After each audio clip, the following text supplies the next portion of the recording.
तो दोस्तों, Uttarakhand PCS series में आप सभी का स्वागत है। इसमें हम देखेंगे पिछले वर्षों के जितने भी क्वेश्चंस आए हैं, पीसीएस में जितने क्वेश्चन पूछे गए हैं, उनके सब्जेक्ट वाइज क्वेश्चन को देखेंगे। तो आज एपिसोड फर्स्ट है। एपिसोड फर्स्ट में हम देखेंगे पॉलिटी सेक्शन से ईयर वाइज और उसके अलावा सब्जेक्ट वाइज क्वेश्चंस को देखेंगे। तो ये हमारा टेलीग्राम चैनल है, इसको आप स्कैन कर सकते हैं या फिर स्टडी ऑन आईएएस नाम से सर्च कर सकते हैं। इस पर आपको सारी क्लासेस की पीडीएफ मिल जाएंगी। इसके अलावा हमारी यूपी पीसीएस की भी पीवाईक्यू सीरीज चल रही है। इसके अलावा यूपीएससी की भी चल रही है। एमपी के लिए और बीपीएससी के लिए पीवाईक्यू सीरीज स्टार्ट होने वाली है। ठीक है, तो इसमें 2012 में जो भी पॉलिटी सेक्शन से क्वेश्चन पूछे गए हैं उसको देखेंगे। कुछ सब्जेक्ट ऐसे हैं जो ट्रेडिशनल सब्जेक्ट हैं, उससे आप ज़्यादा चेंज नहीं देख सकते, पैटर्न को समझ सकते हैं। हालांकि उत्तराखंड पीसीएस हर साल एग्ज़ाम नहीं करवाता है, थोड़ा इनका पैटर्न थोड़ा सा इधर उधर है। बहरहाल हम लोग क्वेश्चंस को देखते हैं। तो इस सीरीज का नाम है यूके पीवाईक्यू सीरीज। ठीक है, जैसा कि हम पहले ही बताते हैं कि हमें जो है टाइप 2 टाइप का इंसान बनना है, यानी कि किसी भी क्वेश्चन पेपर को या पेपर को देने से पहले हमें उसके पीवाईक्यू को देखना चाहिए। उसमें कैसे पूछा गया, क्या पूछा गया, उसको देखने के बाद हमें अपनी जो रणनीति है उसको बनानी चाहिए, ना कि सिलेबस को देख के घबराना चाहिए। तो बात करें उत्तराखंड पीसीएस में, सबसे पहला क्वेश्चन पूछा गया था जो 2012 में हुआ था। इसमें पूछा गया था राज्य विधानसभा में निम्नलिखित में किनके निर्वाचन में भाग लेती है। यानी राज्य विधानसभा जो है राज्य की, वो किनके निर्वाचन में भाग लेती है। भारत के राष्ट्रपति के, उपराष्ट्रपति के निर्वाचन में, राज्यसभा के सदस्यों के निर्वाचन में, राज्य विधान परिषद के सदस्यों के निर्वाचन में। तो आपको बताना है कि किसके निर्वाचन में भाग लेती है। तो सबसे पहले इसमें देखना है किसके निर्वाचन में नहीं भाग लेती है। तो उपराष्ट्रपति के निर्वाचन में जो है राज्य विधानसभा के जो सदस्य हैं निर्वाचित या मनोनीत, वो नहीं लेते हैं। उपराष्ट्रपति का निर्वाचन या कह सकते हैं राज्यसभा के जो सभापति होते हैं उनका निर्वाचन जो है लोकसभा और राज्यसभा के निर्वाचित और मनोनीत सदस्यों द्वारा किया जाता है। यानी इसको एलिमिनेट कर दीजिए। इसके अलावा जो 1, 3, 4 बचे उनमें जो है ये भाग लेती है। ठीक है, तो इस प्रकार इसका आंसर हो जाएगा 1, 3, 4। तो 1, 3, 4 है ऑप्शन बी। तो ऑप्शन बी इसमें जो है सही हो जाएगा। इसके अलावा क्वेश्चन नंबर 2 पूछा है कि उत्तरांचल, जो वर्तमान में उत्तराखंड कहते हैं, उसके प्रथम राज्यपाल कौन थे। तो प्रथम राज्यपाल की बात करें तो इसमें जो है 4 ऑप्शन दिया है। Shrimati Margaret Alva, Shri BL Joshi, Shri Sudarshan Agrawal, Shri Surjit Barnwal. तो इसमें बताना है कि उत्तराखंड के जो प्रथम राज्यपाल थे कौन थे। तो ये हालांकि ये जो चारों राज्यपाल हैं, ये जो चारों नाम हैं, ये उत्तराखंड के राज्यपाल ही हैं, लेकिन जो पहला राज्यपाल की बात करें तो सुरजीत बरनवाल थे। ठीक है, जब उत्तराखंड राज्य का उत्तर प्रदेश से अलग होकर इनका जन्मदिन हुआ था, तब उस समय जो है सुरजीत बरनवाल को बनाया गया था। इसके बाद मार्गरेट अल्वा की बात करें तो मार्गरेट अल्वा जो थी उत्तराखंड की पहली महिला राज्यपाल थी। 2009 से 2012 तक इनका कार्यकाल था। ठीक है, अगर दूसरी महिला राज्यपाल की बात करें तो बेबी रानी मौर्य थी। ठीक है, उत्तराखंड की।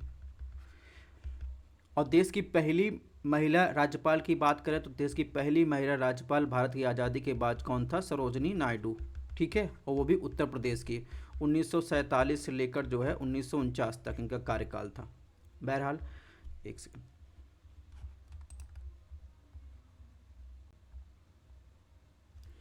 इसके अलावा इसमें जो नाम दिया है BL जोशी का, तो BL जोशी थे, ये भी उत्तराखंड के राज्यपाल थे 2007 में। इसके अलावा श्री सुदर्शन अग्रवाल जो थे, ये भी उत्तराखंड के राज्यपाल रह चुके हैं। हालांकि इसमें जो आंसर पूछा है प्रथम राज्यपाल का, ये हैं सुरजीत कुमार बरनवाल। इसके अलावा क्वेश्चन नंबर 3 में पूछा है इसमें किस संवैधानिक संशोधन द्वारा शहरी स्थानीय शासन को संवैधानिक दर्जा दिया गया। तो शहरी स्थानीय शासन को जो दर्जा दिया गया है वह 73वां संविधान संशोधन हुआ था 1992 में। ठीक है, शहरी स्थानीय शासन को जो दर्जा दिया गया था वो 74वें संविधान संशोधन द्वारा दिया गया था। ये हुआ था 1992 में। और जो 73वां संविधान संशोधन ये भी 1992 में हुआ था, लेकिन इससे ग्रामीण जो स्तर है उससे स्थानीय शासन को संवैधानिक दर्जा दिया गया था। हालांकि इसमें शहरी स्थानीय शासन पूछा है तो इसका आंसर ऑप्शन सी होगा। ठीक है, ये दोनों लागू हुए थे। अगर लागू कहा जाए कब लागू हुआ था, 1993 में लागू हुआ था।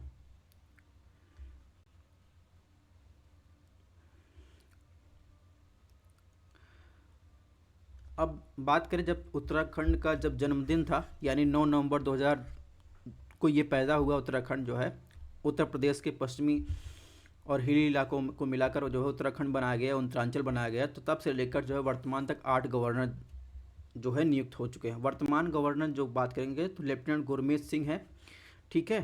उत्तराखंड के पहले गवर्नर की बात हमने कर ही ली, सुरजीत सिंह बरनवाल थे।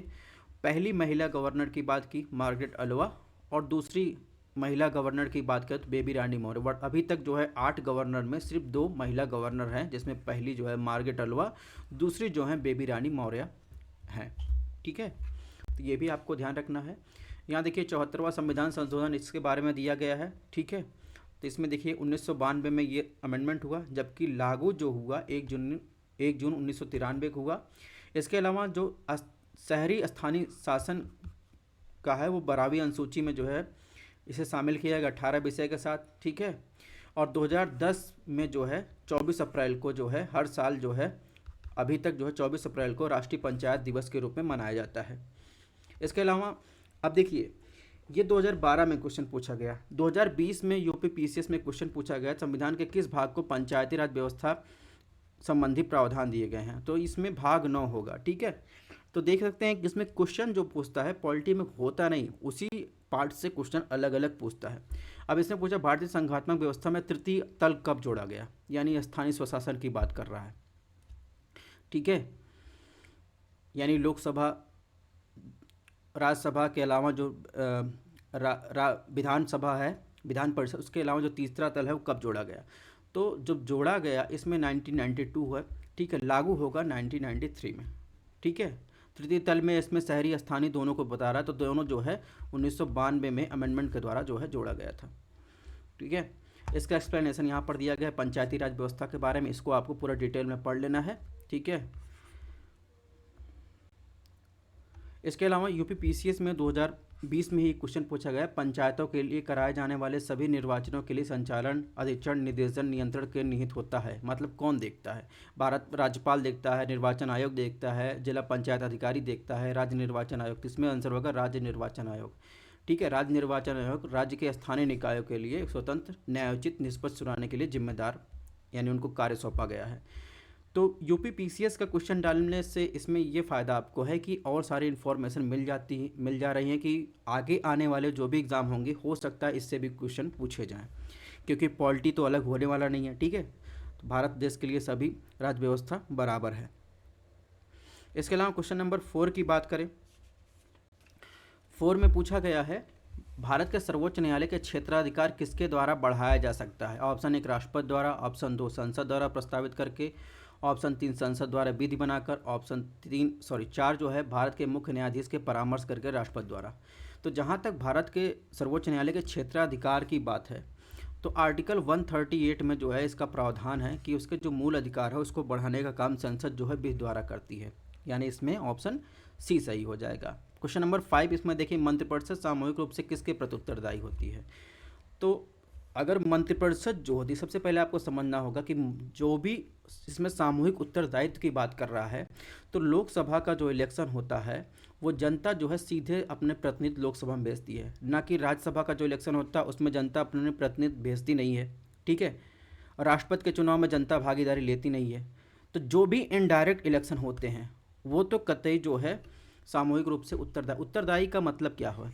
उत्तरदायी का मतलब है जो जनता के जो भी प्रतिनिधि हैं वो उत्तरदायी हैं, ठीक है।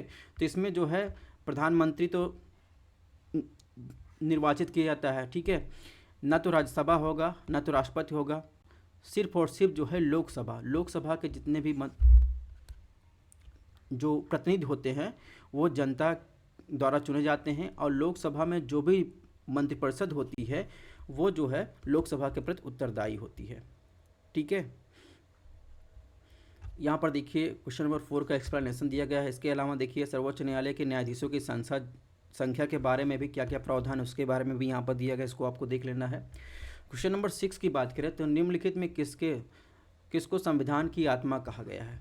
ऑप्शन ए है मौलिक अधिकार, बी है डीपीएसपी या राज्य का नीति निषेध सिद्धांत, सी है उद्देशिका या प्रियम्बल, डी है संवैधानिक उपचार या अधिकार। तो आर्टिकल 32, आर्टिकल जो 32 है उसे बाबा साहब अम्बेडकर ने जो है संविधान की आत्मा कहा था। ठीक है, तो इसमें हो जाएगा ऑप्शन डी, इसका संबंध आर्टिकल 32 से है। क्वेश्चन नंबर 7 पूछा गया, लोकसभा सचिवालय प्रत्यक्ष रूप से किसकी देखरेख में कार्य करता है? इसमें गृह मंत्रालय, संसदीय कार्य मंत्रालय, लोकसभा अध्यक्ष, भारत के राष्ट्रपति। जहाँ तक लोकसभा की बात है तो लोकसभा सचिवालय लोकसभा सचिव की अध्यक्षता में होता है या लोकसभा के अध्यक्ष के सीधे नियंत्रण में होता है। इस प्रकार इसमें आंसर हो जाएगा ऑप्शन सी। क्वेश्चन नंबर 8 में पूछा है, निम्न में किसकी नियुक्ति राज्य का राज्यपाल नहीं करता है? तो राज्य का राज्यपाल जो नियुक्त नहीं करता है, इसमें जो आंसर सही होगा, मुख्यमंत्री की तो नियुक्त करता है। ठीक है, उसके बाद उसके सलाह पर मंत्रिपरिषद की नियुक्त करता है। इसके अलावा राज्य सदस्य लोक सेवा आयोग के उनको भी नियुक्त करता है। उच्च न्यायालय के न्यायाधीश की नियुक्ति में परामर्श भी देता है। जहाँ तक अटॉर्नी जनरल की बात है, जो भारत का सर्वोच्च लॉ अधिकारी होता है कह सकते हैं, उनकी नियुक्ति जो है राष्ट्रपति द्वारा की जाती है। तो इस प्रकार इसमें ऑप्शन सी जो हो जाएगा वो सही हो जाएगा। ठीक है, अब देखिए यहाँ राज्यपाल की नियुक्ति के बारे, इसके अलावा राज्यपाल कुछ उच्च नियुक्तियाँ भी करता है, उसके बारे में दिया गया है, इसको आपको देख लेना है। महान्यायवादी के बारे में भी यहाँ पर दिया, आर्टिकल 76 में जो है यहाँ पर दिया गया है, इसको आपको देख लेना है। राष्ट्रपति द्वारा की जाए किस पात्रता क्या होती है, कर्तव्य क्या होते हैं, इसको भी आपको पढ़ लेना है। वीडियो पॉज करके या पीडीएफ शेयर कर देंगे, पीडीएफ से आपको पढ़ लेना है। इसके अलावा जहाँ तक हमने बात की कौन सा आर्टिकल या उसमें संवैधानिक उपचार की बात की, तो संवैधानिक उपचार जो है आर्टिकल 32 के अंतर्गत दिया जाता है। बाबा साहब अम्बेडकर ने यह प्रावधान किया था आर्टिकल। अब ये संवैधानिक उपचार जो है वो आर्टिकल 32 के तहत जो है उच्च न्यायालय रिट जारी करके, उसके अलावा आर्टिकल 226 के तहत हाई कोर्ट जो है रिट जारी करके नागरिकों अधिकारियों की सुरक्षा करता है। ठीक है, अब यहाँ पर आर्टिकल 32 के बारे में डिटेल में दिया गया है, कौन कौन सी रिटें होती हैं उसको आपको देख लेना। इन्हीं रिटों के द्वारा जो है सुरक्षा की जाती है। अब उन रिट में कौन कौन सी रिट है, कब जारी की जाती है, उसके बारे में भी आपको देख लेना है। आर्टिकल 32(3) में यह लिखा गया, संसद के अधिकार दिया गया है कि वह किसी अन्य न्यायालय को इन रिट को जारी करने का अधिकार दे सकती है। हालांकि संसद ने अभी तक ऐसा किया नहीं। तो ये कुछ संवैधानिक प्रावधान है, इसको भी आपको देख लेना है। क्वेश्चन नंबर 9 में पूछा गया, निम्नलिखित में किसके अंतर्गत भारतीय संविधान सभा का गठन किया गया? यानी ऑप्शन 1 भारत सरकार अधिनियम 1935, क्रिप्स मिशन या क्रिप्स प्रस्ताव 1942, कैबिनेट मिशन योजना 1946, भारतीय स्वतंत्रता अधिनियम 1947। तो आपको बताना है किसके अंतर्गत भारतीय संविधान सभा के गठन का प्रावधान किया गया।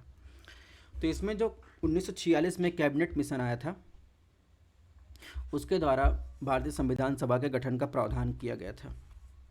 क्वेश्चन नंबर 10 की बात करें तो भारतीय संसद में निम्न में से कौन सम्मिलित है? यानी कहने का मतलब जो पार्लियामेंट है, संसद जो है किससे किससे मिलकर बनती है। तो आपने पढ़ा होगा संसद जो है राष्ट्रपति, ठीक है, लोकसभा और राज्यसभा से मिलकर बनती है। तो इसमें जहाँ जहाँ हो ये तीनों वो सही होंगे। तो इसमें ऑप्शन ए जो हो जाएगा वो सही हो जाएगा। क्वेश्चन नंबर 11, संसद के दोनों सदनों की ज्वाइंट सेशन या संयुक्त बैठक की अध्यक्षता कौन करता है? तो ज्वाइंट सेशन की अध्यक्षता की जहाँ तक बात है, वो तो ना तो राष्ट्रपति करता है, ना तो प्रधानमंत्री करता है, ना तो उपराष्ट्रपति करता है। लोकसभा अध्यक्ष जो है ज्वाइंट सेशन की अध्यक्षता करता है। अब ज्वाइंट सेशन की बैठक कब होती है, इसके बारे में हम आपको आगे बताते हैं। तो संसद की संयुक्त बैठक की अध्यक्षता लोकसभा अध्यक्ष करता है। ठीक है, संयुक्त बैठक संविधान के अनुच्छेद 108 के तहत राष्ट्रपति द्वारा बुलाई जाती है। भारत के संविधान को 1946 में कैबिनेट मिशन द्वारा, ठीक है, ये सब उसका एक्सप्लेनेशन दिया गया है जो क्वेश्चन पूछा गया है। पार्लियामेंट के बारे में देखिए, राष्ट्रपति, लोकसभा, निम्न सदन, राज्यसभा, उच्च सदन से मिलकर पार्लियामेंट बनती है। इसके अलावा पार्लियामेंट के बारे में जो है क्या संवैधानिक प्रावधान है, भाग 5 में आर्टिकल 79 से 112 तक दिया गया है। राष्ट्रपति के बारे में यहाँ पर लिखा गया है कि राष्ट्रपति संसद का जो है सदस्य, किसी भी सदन का सदस्य न होते हुए भी वह सदन की बैठक में बैठते हैं, ना ही वह सदन की बैठक बैठते, लेकिन राष्ट्रपति जो है संसद का अभिन्न अंग है। ठीक है, स्लिप ऑफ टंग हो गया। यानी कहने का मतलब ये है कि राष्ट्रपति जो है किसी भी सदन का सदस्य नहीं होता, ना तो संसद में बैठता है, लेकिन फिर भी वह अभिन्न अंग होता है। क्योंकि अगर दोनों सदनों से कोई बिल पारित हो रहा है तो वो अंततः राष्ट्रपति की साइन के लिए जाता है, इससे वो इसका अभिन्न अंग माना जाता है। इसके अलावा भारत में संसदीय शासन व्यवस्था है, एक संवैधानिक प्रधान होता है, सब काम जो है राष्ट्रपति के नाम से होता है, एक होता है वास्तविक प्रधान प्रधानमंत्री। तो इसकी विशेषता दी गई है। प्रेसिडेंशियल सिस्टम की विशेषता दी गई। प्रेसिडेंशियल सिस्टम में जो है ये 4 विशेषता, इसको आपको देख लेना है। संवैधानिक और वास्तविक प्रधान दोनों होता है प्रेसिडेंशियल सिस्टम में, इसको भी आपको पढ़ लेना है।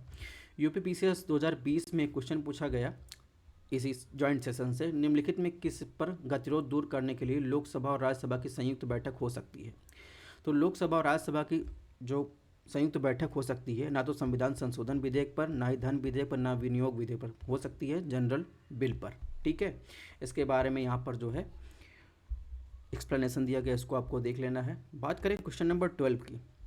12 में पूछा भारत के मुख्य निर्वाचन आयुक्त का कार्यकाल कितना होता है। तो ये सब आपको पता होगा। भारत के मुख्य निर्वाचन आयुक्त का कार्यकाल जो वर्तमान में है 6 वर्ष या 65 वर्ष, जो भी पहले हो। ठीक है। क्वेश्चन नंबर 13 पूछा जनहित याचिका कहाँ पर प्रस्तुत की जा सकती है। तो जनहित याचिका यानी PIL जो है, इसके जनक कौन है, PN भगवती।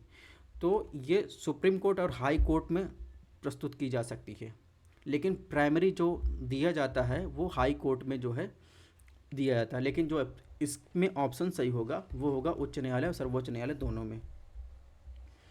क्वेश्चन नंबर 14 की बात करें, 86 यानी 86वें संविधान संशोधन द्वारा प्रस्तावित शिक्षा का अधिकार किस वर्ष से लागू किया गया।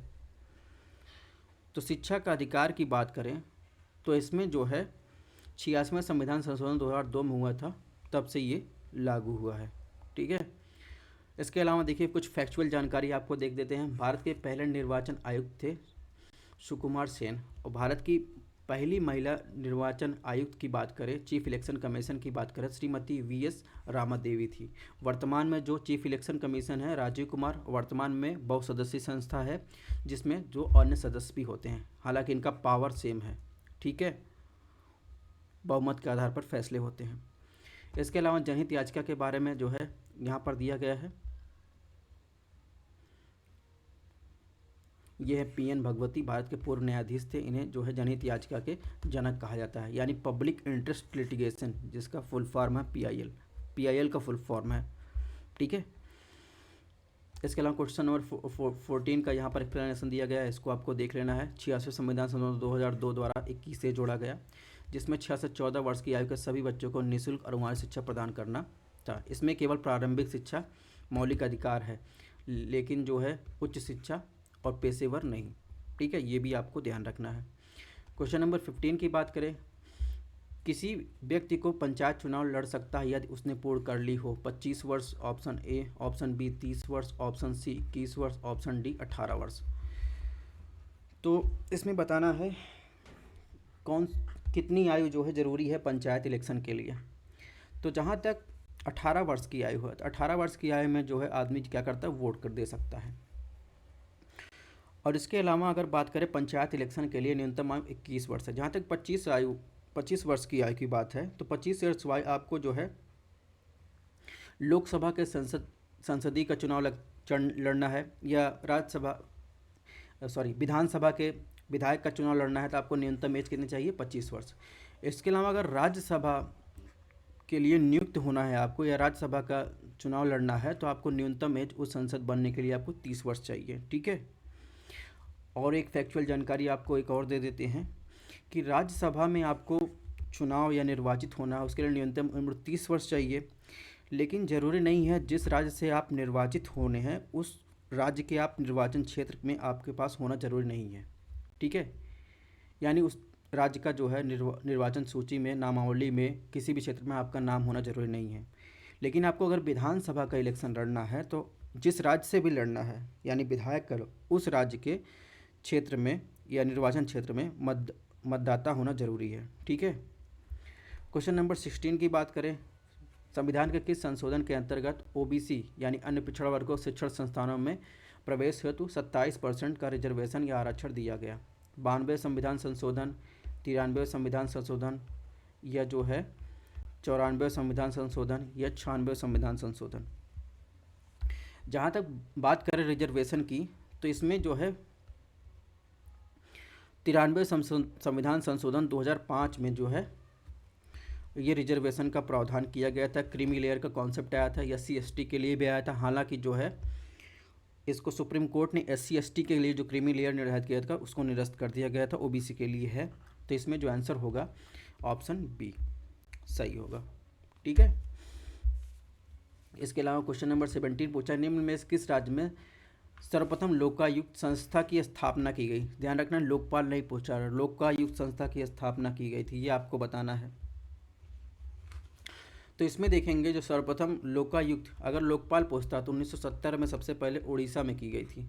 अगर लोकायुक्त पूछा है तो सबसे पहले जो है 1971 में जो है महाराष्ट्र में की गई थी। उसके बाद जो है 1973 में जो है राजस्थान में की गई थी। तो इस प्रकार इसका आंसर जो सही होगा महाराष्ट्र सही होगा 1971 में। और लोकपाल जो है सबसे पहले जो है 1970 में संस्था का निर्माण उड़ीसा में किया गया था। ठीक है। इसके बाद देखिए इसका एक्सप्लेनेशन दिया गया है। 93 संविधान संशोधन के बारे में यहाँ पर दिया गया है, इसको आपको देख लेना है। इसके अलावा यहाँ पर लोकपाल और लोकायुक्त के बारे में दिया गया है, इसको भी आपको देख लेना है। क्वेश्चन नंबर 18 की बात करें, इसमें पूछा है निम्न में से किस आयोग या समिति ने स्थानीय संस्था ओम्बुड्समैन बनाने का सुझाव दिया, यानी लोकपाल? तो प्रथम प्रशासनिक सुधार आयोग, द्वितीय प्रशासनिक सुधार आयोग, बलवंत राय मेहता समिति, अशोक मेहता समिति। इसमें बताना किसने ये सुझाव दिया था। तो जहाँ तक सुझाव की बात करें तो इसमें सुझाव प्रथम प्रशासनिक सुधार आयोग द्वारा दिया गया था।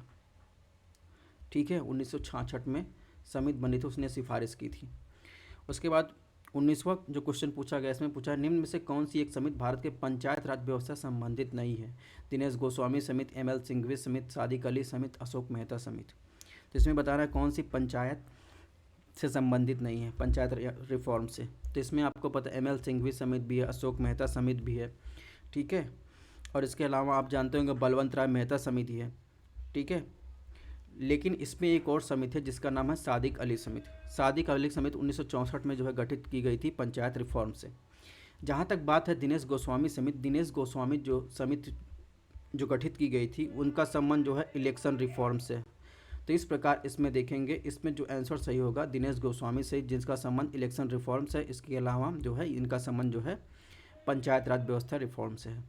क्वेश्चन नंबर 20 की बात करें, इसमें पूछा संविधान के किस अनुच्छेद के अंतर्गत शिक्षण संस्थानों में जिसमें गैर सरकारी व गैर अनुदान प्राप्त किसी भी अन्य पिछड़े अनुसूचित जात अनुसूचित जनजाति के लिए आरक्षण सुविधा प्रदान की गई? तो देखिए एक ही क्वेश्चन जो है घुमा दिया। ठीक है।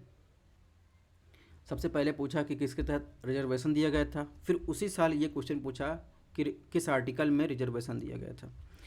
तो जहाँ तक रिजर्वेशन की बात है तो उसमें देखेंगे समानता के अधिकार में 15(4) में ये उल्लेखित है।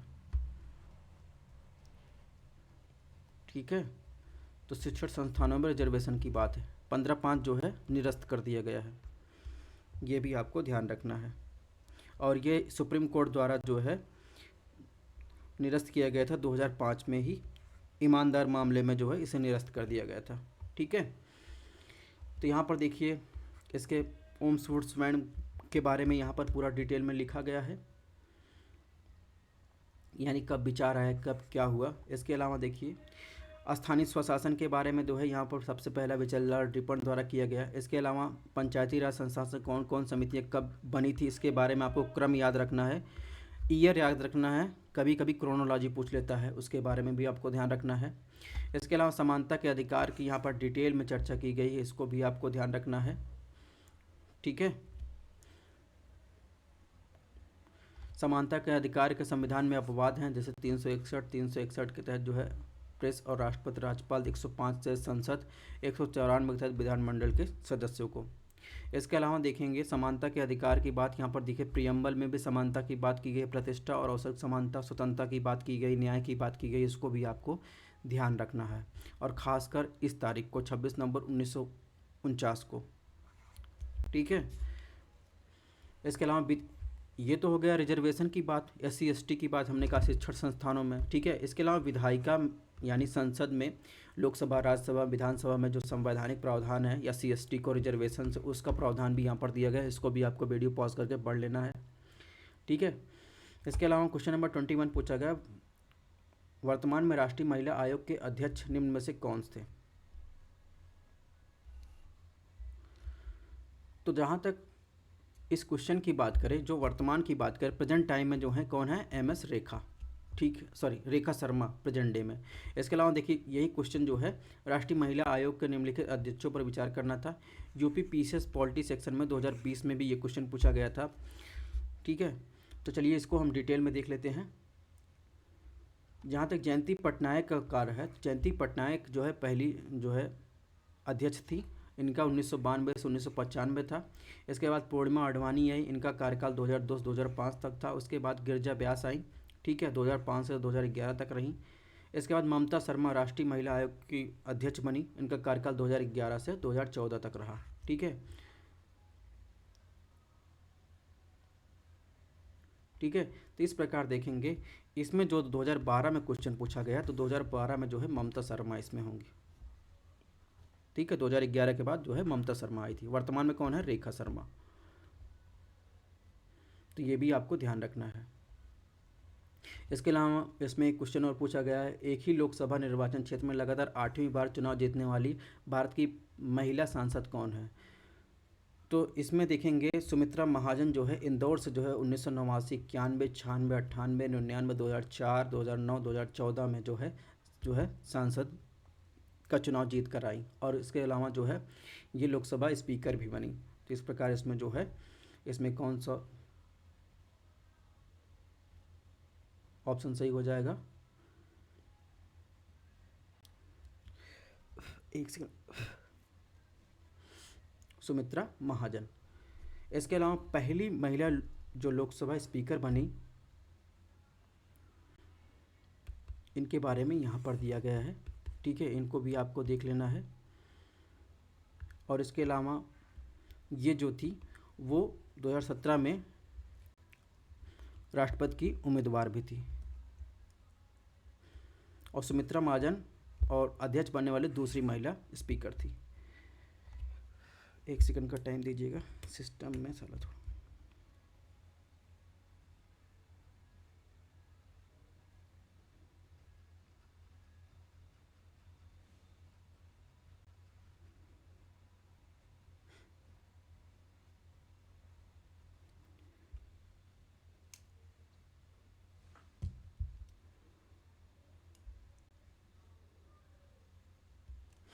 ठीक है, सही हो गया।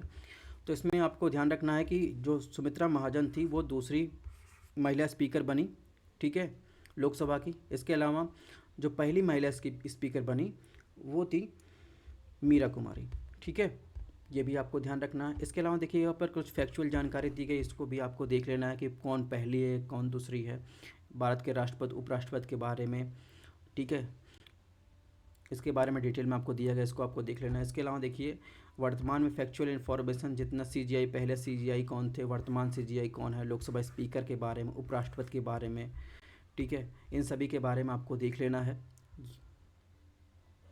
और इसके अलावा एक चीज़ और देख लेना है फैक्चुअल जानकारी में, जब जुडिशरी की बात हो ही रही है तो वर्तमान में कितने महिला न्यायाधीश हैं और अन्य देशों में क्या क्या प्रावधान है, कितने हाई कोर्ट में कितनी महिला न्यायाधीश है, इसको भी आपको देख लेना है।